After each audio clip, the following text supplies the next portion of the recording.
Hello students, जब आपने इस वीडियो पर क्लिक कर ही दिया है तो मैं आपको वादा करता हूँ, आपका भाई आपसे वादा करता है कि इस वीडियो को ख़त्म होने के साथ साथ आपका ये पूरा कंटेंट, जितना भी कंटेंट है ये आपका इस वीडियो का मैं आपको मौजबान याद करा दूंगा और आपके टंग पर होगा, ठीक है ना, आपकी ज़ुबान पर होगा। तो शुरू करते हैं आज की पहली क्लास। ये है हमारी यूपी पुलिस के लिए जीके जीएस का प्रैक्टिस सेट नंबर 1। हमने एक सेट और भी चला रखा है, एक सीरीज़ और भी चला रखी है यूपी पुलिस के लिए यूपी जीके की सीरीज़ चला रखी है हमने, जो कि केसपाल सर की है, और ये हमने चलाई है यूपी जीके स्पेशल। ठीक है, तो शुरू करते हैं आज की क्लास। पहला क्वेश्चन है हमारा भाई कि किस स्थल से स्थायी जीवन के प्राचीनतम प्रमाण मिले हैं? तो ये मिले हैं भाई मेहरगढ़ से। ये बहुत आसान क्वेश्चन है। मेहरगढ़ से, जो कि सिंधु घाटी सभ्यता के अंदर पड़ता था, यहाँ से मिले हैं स्थायी जीवन के प्राचीनतम प्रमाण। ठीक है, क्योंकि मेहरगढ़ के अंदर ही और चीज़ भी बहुत सारी फेमस है, जैसे कि यहाँ पर मानव बस्ती, ठीक है ना, मानव बस्ती यानी कि यहाँ पर लोग रहते थे। कैसे पता लगा भाई? सिंधु घाटी सभ्यता में लोग रहते थे अपने घर बनाकर, वो जो मिले हैं आवास वो मेहरगढ़ से मिले हैं।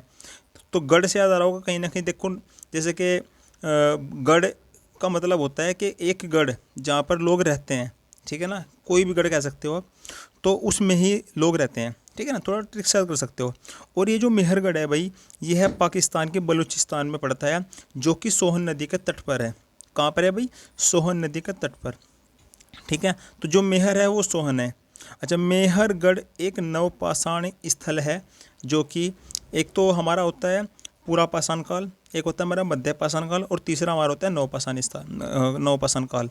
तो नवपाषाण काल हमारा स्थल है कौन सा? मेहरगढ़। और आपको बता दूं, जो पशुपालन के जो शाक्य है वो कहाँ से मिले भाई?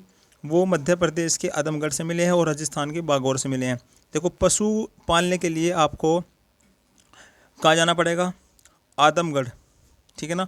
आदम यानी कि आदमी, भाई आदमी तो पाल सकता है पशु, है ना। पशुपालन अगर आपको करना हो, कौन पालेगा? आदमी पालेगा। तो आदमी से आता है आदमगढ़।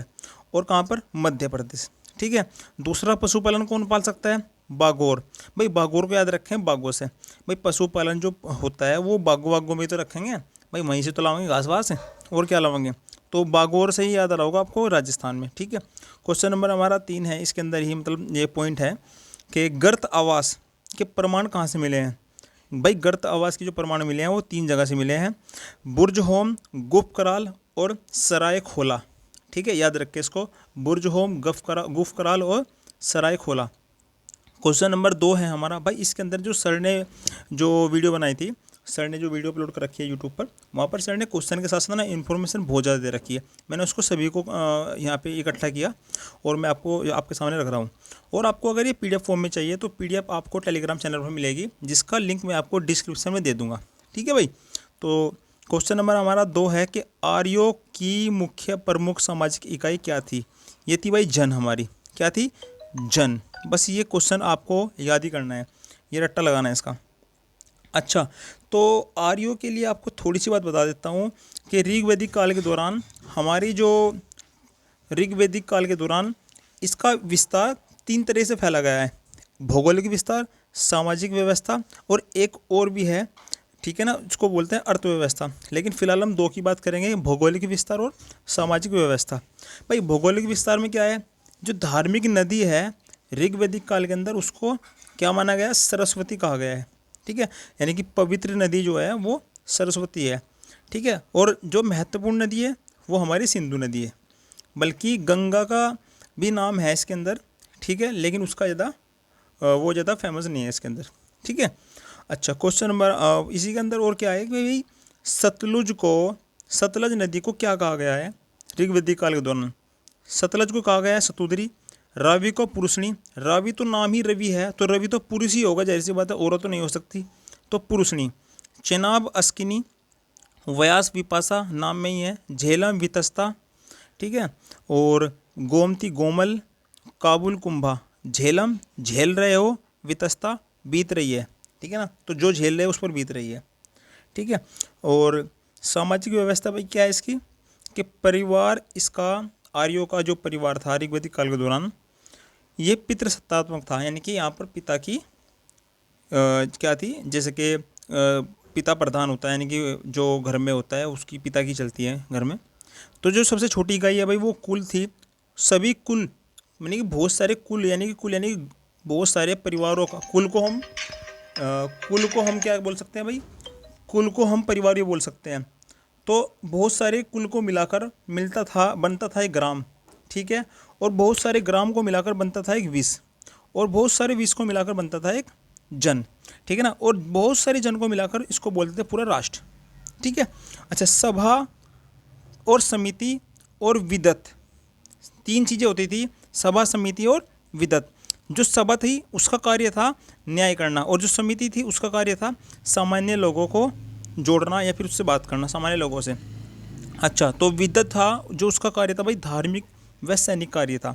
थोड़ा सा बैकग्राउंड में आवाज़ आ सकती है तो इसको इग्नोर करके चलिए। आज मैं थोड़ा सा जो जहाँ पे वीडियो बना रहा हूँ वहाँ पे थोड़ा सा ऐसा ही क्राउड है। तो क्वेश्चन नंबर हमारा 3 है भाई, मगध महाजनपद किन किन नदियों से घिरा हुआ था? आंसर है गंगा और सोन, गंगा और सोन, ठीक है। और 16 महाजनपद में सबसे शक्तिशाली मगध ही था।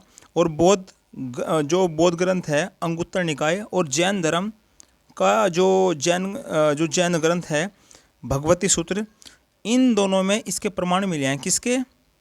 मगध के, ठीक है ना। 16 महाजनपदों के, ठीक है। यह क्वेश्चन बहुत पूछता है। अच्छा, पाटलिपुत्र को उज्जैन ने राजधानी बनाया था, याद रखें इस चीज़ को। क्वेश्चन नंबर 4 है कि किस मौर्य शासक ने कलिंग की लड़ाई के बाद युद्ध करना छोड़ दिया था? भाई सभी को पता है कि अशोक ही है, ठीक है ना। तो कलिंग की जो लड़ाई है उसका वर्णन किया है अशोक ने अपने 13वें अभिलेख में, 13वें शिलालेख में। और अशोक ने सेरी घोष, अशोक ने इसको सेरी घोष कह सकते हो आप, या फिर भेरी घोष कह सकते हो। भेरी घोष छोड़कर धम घोष अपनाया था, ठीक है ना। भेरी घोष का मतलब है भाई कि लड़ाई झगड़े छोड़कर उन्होंने धर्म का प्रचार प्रसार, या फिर आप कह सकते हो कि ऐसे ही बात करना।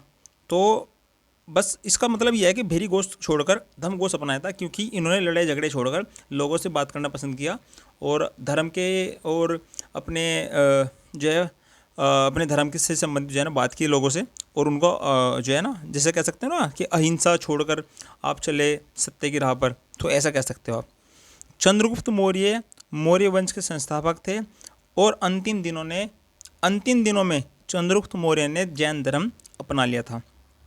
इसके बाद है अशोक ने अपने पुत्र महेंद्र और पुत्री संघमित्रा को श्रीलंका भेजा था भाई, ठीक है, धर्म का प्रचार प्रसार करने के लिए। इन्होंने अपने एंड टाइम पे जो है ना बौद्ध धर्म अपना लिया था।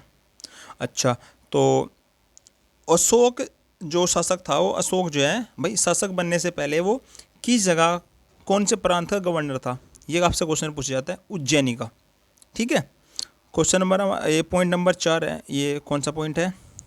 लास्ट पॉइंट है इसका, कि जो थर्ड बोर्ड जो तीसरी बोध संगति हुई थी, ये अशोक के ही शासनकाल के दौरान हुई थी पाटलिपुत्र में, ठीक है। पहली कब हुई थी बताओ मुझे एक बार। पहली जो हुई थी अजातशत्रु के दौरान हुई थी, ठीक है। दूसरी कलाशोक, ठीक है।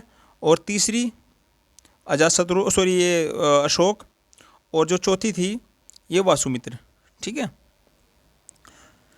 और इसके बाद है हमारा क्वेश्चन नंबर 5 कि भारत का सबसे बड़ा स्तूप कौन सा है? भाई यह है केसरिया। कौन सा है? केसरिया। केसरिया तेरा कुछ ऐसा गाना भी है, तो सबसे बड़ा स्तूप यही है। इसके बाद हम कुछ पॉइंट याद रखते हैं इसको, कि यह पूर्वी बिहार में है। कौन सा? केसरिया, ठीक है। और अपने सबसे बड़ा, भाई ये पॉइंट बहुत इंपॉर्टेंट है कि सबसे बड़ा तथा सबसे ऊंचा स्तूप यही है। कौन सा? केसरिया। और सबसे प्राचीनतम स्तूप कौन सा है फिर भाई? सबसे प्राचीनतम स्तूप पापरीवाह, जो कि लुम्बिनी में पड़ता है, ठीक है। अच्छा, चंपारण से संबंधित कुछ इंपॉर्टेंट फैक्ट है कि चंपारण में लोरिया ओरे अरेराज, दोबारा से पढ़ते हैं कि चंपारण में लोरिया अरेराज तथा लोरिया नंदनगढ़ स्तंभ लेख स्थित हैं। लोरिया अरेराज तथा लोरिया नंदनगढ़ स्तंभ स्थित है। धमेक स्तूप कहाँ है? भाई धमेक स्तूप है उत्तर प्रदेश में। अमरावती कहाँ है भाई? आंध्र प्रदेश में। और भरूच कहाँ है? मध्य प्रदेश में, ठीक है ना। भरूच यानी कि भूत कहाँ रहते हैं? मध्य, बीच में रहते हैं सबके। अमरावती जो अमर हो गया वो आंध्र प्रदेश, अंधे को हमेशा अमर ही बोलते हैं, ठीक है ना, अमर हो गया भाई वो तो, ठीक है। अच्छा, धमेग उत्तर प्रदेश, धोखा वोक्का तो भाई उत्तर प्रदेश में मिला सबसे ज़्यादा, ठीक है ना, धमकी सॉरी, धमेक से याद रखो, धमकी और धमकिया तो उत्तर प्रदेश वाले फेमस है देने में। क्वेश्चन नंबर 6 है हमारा कि हस्तिनापुर का लौह कार्यान्वयन स्थल भारत के किस वर्तमान राज्य में पाया गया है? यह पाया गया भाई उत्तर प्रदेश में। जाहिर सी बात है, उत्तर प्रदेश जो बहुत फेमस है। और इसके साथ साथ आपको एक बात और भी याद रखनी है कि लौह धातु क्रम के शाक्य एटा के अतरंजी खेड़ा तथा जखेड़ा से भी मिले हैं। कहाँ से मिले हैं भाई? जो एटा में पड़ता है अतरंजी खेड़ा, वहाँ से भी लौह के शाक्य मिले हैं और जखेड़ा से भी मिले हैं, ठीक है ना, जो कि कहाँ पड़ता है? ये भी एटा में पड़ता है। भाई ये धातु क्रम क्या है? भाई धातु तो मुझे पता है, लौह धातु तो पता है, लेकिन लौह धातु क्रम क्या है? लौह धातु क्रम उसको बोलते हैं जैसे कि लोह की भट्टियाँ, लोह तपाने की भट्टियाँ जो लोहा गर्म करती हैं, वो इसको बोलते हैं लौह धातु क्रम। क्वेश्चन नंबर 7 है भाई कि सबसे प्रसिद्ध चौहान कौन था? चौहान शासक, ये तो भाई पृथ्वीराज चौहान तृतीय, जिसने पृथ्वीराज चौहान तृतीय वही है कि दरबारी कवि इनके थे कौन? भाई चंद्रबरदाई। और इन्होंने पुस्तक लिखी थी कौन सी? Prithviraj Raso, most important. जब पृथ्वीराज रासो को हिंदी का प्रथम महाकाव्य भी कहा जाता है, पृथ्वीराज रासो को। अच्छा, कौवे वंश के संस्थापक वासुदेव थे। और जो विग्रह राज है, ये विग्रह राज फोर्थ, इसका नाम याद रखें ओनली। विग्रह राज फोर्थ ने हरिकेली नाटक को संस्कृत विद्यालय भाई विग्रह राज फोर्थ ने हरिकेली नाटक को संस्कृत विद्यालय की दीवार पर खुदवाया था, ठीक है, याद रखें। अच्छा, विग्रह राज का जो दरबारी कवि था वो सोमदेव था, और सोमदेव की पुस्तक का नाम ललित विग्रह राज था, ठीक है ना, याद रखें इस चीज़ को। अच्छा, और ये वही है, ये संस्कृत विद्यालय ये वही है जिसको कुतुबुद्दीन ऐबक ने 2.5 दिन का झोपड़ा बना दिया था, इसको तोड़कर। किसको? संस्कृत विद्यालय को तोड़कर यहाँ पर बनाया था 2.5 दिन का झोपड़ा, ठीक है। क्वेश्चन नंबर 8 है मिन्हास ए सिराज ने निम्नलिखित शासकों में किसका इतिहास लिखा है? मिन्हास ए सिराज कोई एक लेखक है, उन्होंने रजिया सुल्तान का इतिहास लिखा, ठीक है, रजिया गुंडों में फंस गई वो वाली रजिया। अच्छा, मिन्हास ए सिराज की रचना एक और भी है, रचना है मतलब इनका नाम है तबकात ए नाशरी। कौन सी है भाई? तबकात ए नाशरी। एक है हसन निजामी, हसन निजामी ने फ़क्र ए मुदव्विर लिखी। कौन सी? फ़क्र ए मुदव्विर। क्वेश्चन नंबर 9 है कि बथुकम्मा महोत्सव का संबंध किस राज्य से है? यह भाई तेलंगाना, ठीक है, तेलंगाना और आंध्र प्रदेश दोनों से है बथुकम्मा, ठीक है, तेलंगाना और आंध्र प्रदेश। इंपॉर्टेंट इसमें तेलंगाना है, क्योंकि अगर एग्जाम में तेलंगाना आता है पहले तो तेलंगाना ही लगाना है, क्योंकि अलग हो गया। अच्छा, एक बात और भी है कि बथुकम्मा है वो क्या करते हैं इसके अंदर? बथुकम्मा जो ये लोक नृत्य है, ये पुष्प महोत्सव है एक, इसके अंदर क्या होता है, रंग बिरंगे पुष्प वगैरह बिखेरते हैं, और ये मनाया जाता है सितंबर से अक्टूबर के बीच में, ठीक है ना, और ये पूरे 9 दिनों तक मनाया जाता है पूरा त्यौहार। कौन सा बताओ एक बार? ये होता है हमारा बथुकम्मा। अच्छा, और अट्टुकल पोंगल कहाँ मनाया जाता है भाई? ये तो सभी को पता होगा, खैर केरल के तिरुवनंतपुरम में। क्वेश्चन नंबर 10 है कि हर मंदिर साहिब, जिसको हम बोलते हैं गोल्डन टेम्पल यानी कि स्वर्ण मंदिर, पंजाब के किस शहर में है? सभी को पता होगा, अमृतसर में है। अच्छा, इसका अन्य नाम स्वर्ण मंदिर है और इसको दरबार साहिब भी बोलते हैं। ऐसे कभी एग्जाम में पूछने जाता है, लेकिन अगर पूछ भी रहे तो आप बता दोगे, दरबार साहिब इसको बोलते हैं। इसका शुभारंभ गुरु रामदास ने कराया था, बाकी जो कार्य है इनका वो अर्जुन देव ने कराया था। क्वेश्चन नंबर 11 है हमारा भाई कि प्रसिद्ध स्मारक आराम बाग बाबर द्वारा कहाँ बनवाया गया था? आराम बाग कहाँ बनवाया गया था भाई? ये आगरा के उत्तर प्रदेश के आगरा में, मिस्टेक हो गई थी, उत्तर प्रदेश के आगरा में बनवाया गया था, ठीक है ना, आराम बाग। अच्छा, 4 बाग शैली के जनक कौन है? बाबर है। जो ये आराम बाग है ये 4 बाग शैली पर ही आधारित है, और बाबर के 4 प्रसिद्ध युद्ध हैं जो आपको याद रखने हैं।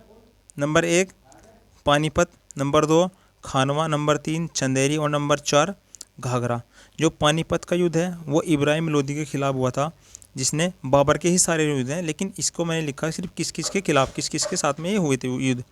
तो पहला जो युद्ध है पानीपत का प्रथम युद्ध इब्राहिम लोदी के खिलाफ हुआ था 1526 में।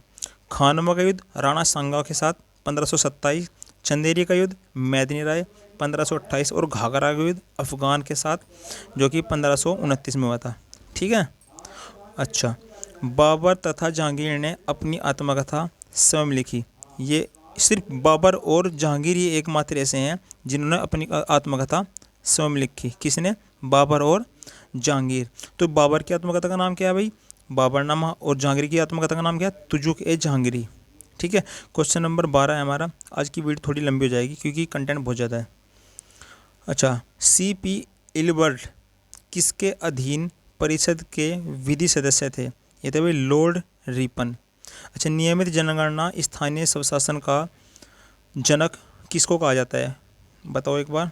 यो भी इनको ही कहा जाता है, किनको? लॉर्ड रिपन को। ठीक है। अच्छा, लिटन एक अच्छा वर्नाकुलर प्रेस एक्ट जो लागू किया था वो किया था लॉर्ड लिटन ने। ठीक है।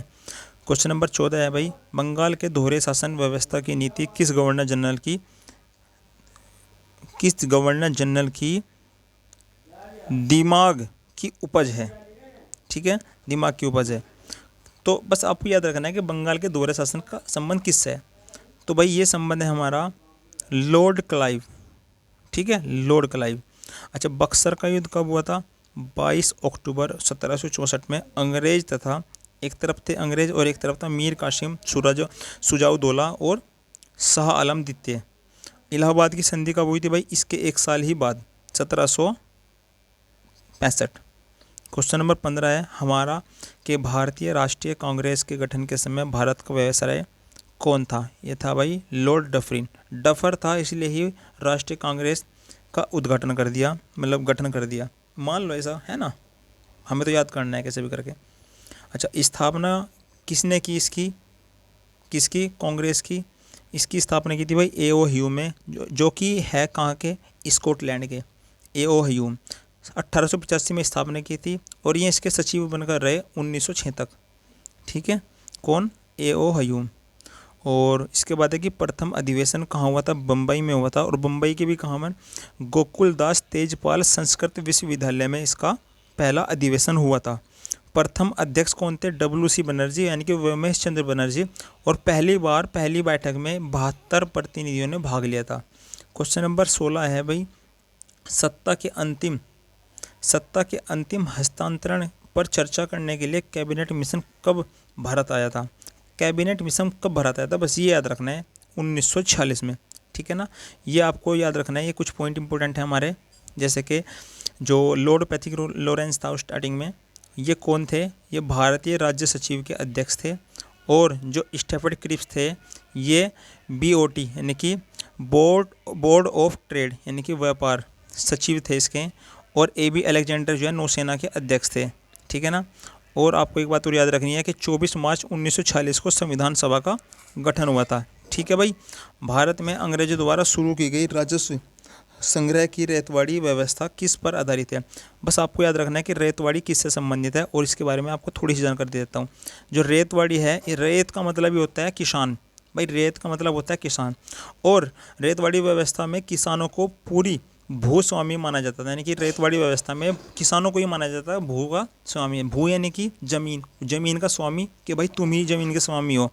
ठीक है। मद्रास में जो मद्रास के एक 12 गहल है, एक मद्रास का एक स्थान है जो कि कहाँ पड़ता है? एक 12 महल, सॉरी मेरे से गलती हुई है, 12 महल। मद्रास के 12 महल में अपनाया गया था पहली बार इसको। और किसने अपनाया था इसको? कर्नल रीड ने 1790 में। किसको? रेतवाड़ी को।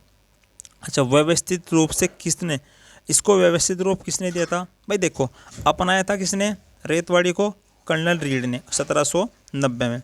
व्यवस्थित रूप किसने दिया था? ये दिया था थॉमस मुनरो ने। और इसको लागू किसने किया था? एल्फिस्टीन, जो कि बम्बई में। ठीक है, एल्फिस्टीन को। अच्छा, एक होती है हमारी महलवाड़ी, ये तो रेतवाड़ी थी। एक थी हमारी महलवाड़ी। महलवाड़ी का जो संबंध है वो सीधा डायरेक्ट आपको याद रखना है कि होल्ट मैकेंजी कहाँ, होल्ट मैकेंजी, ठीक है। और ये 1822 ईस्वी। उत्तर प्रदेश की भू राजस्व का जनक मार्टिन बर्ट को माना जाता है। किसको, मार्टिन बर्ट को। अच्छा, स्थायी बंदोबस्त जो है वो कॉर्नवालिस को माना जाता है। स्थायी बंदोबस्त के जो जनक है वो लॉर्ड कॉर्नवालिस है। स्थायी बंदोबस्त जो है इन्होंने कब से कब तक, 1790 से लेकर 1793, 3 साल तक। स्थायी बंदोबस्त में क्या होता था भाई, ब्रिटिश के जो है ना, इसके अंदर क्या होता था कि 19% हिस्सा ब्रिटिश भारत का ये इसके अंतर्गत होता था, है ना। कर वगैरह भी वसूलते थे इसमें, है ना। इन्होंने इसको अपना लेता। अच्छा, क्वेश्चन नंबर 18 है कि हिंद स्वराज या इंडियन होम रूल निम्नलिखित में से किसने लिखी थी। हिंद स्वराज और Indian home rule, Mahatma Gandhi, भाई बहुत फेमस है और ये तो आपको पता ही होगा खैर। अच्छा, इम्पोर्टेंट इसके अंदर और भी चीज़ें हैं कि महात्मा गांधी की और भी क्या क्या, महात्मा गांधी ने क्या लिखा। महात्मा गांधी ने क्या लिखा, हिंद स्वराज में महात्मा गांधी ने दर्शन विचार मिलते हैं किसके, महात्मा गांधी के जो दर्शन विचार मिलते हैं वो कहाँ मिलते हैं, कि ये हिंद स्वराज में मिलते हैं। कुछ इम्पोर्टेंट फैक्ट है बाल गंगाधर तिलक की, कुछ इम्पोर्टेंट फैक्ट है जैसे कि Arctic home in the Vedas, बहुत पूछता है भाई। Arctic home in the Vedas किसने लिखी, बाल गंगाधर तिलक ने। गीता रहस्य, बाल गंगाधर तिलक। द ओरियन, ये भी बाल गंगाधर। और मराठा केसरी, बाल गंगाधर। याद रखें ट्रिक से, गीता रहस्य गंगाधर, जो गंगाधर है वो एक रहस्य बनकर रहेगा कि गंगाधर है या शक्तिमान है। और ओरियन, ओरियो को बिस्किट खाओ और गंगाधर नाटक देखो। मराठा केसरी, केसरी है, केसर का रंग लगाओ। और गंगाधर, गंगाधर क्या थे, इसको मान सकते हैं आप बाल नहीं है तो फिर आप कैसे लगाओगे, ठीक है। अच्छा, Arctic home in the rule, इसको कैसे याद कर लें यार, है ना। अच्छा, एनी बेसेंट के द्वारा क्या क्या लिखा गया था, एनी बेसेंट के द्वारा न्यू इंडिया और कॉमनवेल्थ ये लिखा गया था, ठीक है ना, एनी बेसेंट। और दादा भाई नौरोजी के द्वारा क्या लिखा गया था, poverty and un British rule in India, poverty and un British rule in India, ठीक है। तो ये हमारा आज का सेशन कंप्लीट हुआ। तो थैंक यू फॉर वॉचिंग। और आपको जो इसकी PDF है वो मिल जाएगी आपको टेलीग्राम चैनल पर, जिसका लिंक मैं आपको डिस्क्रिप्शन में दे दूंगा। तो थैंक यू फॉर वॉचिंग और जुड़ते रहिए हमारे से, और अपने दोस्तों को ये वीडियो ज़रूर शेयर करें। और हमारे चैनल सब्सक्राइब भी कर सकते हैं आप अगर आपको वीडियो अच्छी लगी तो। Thank you.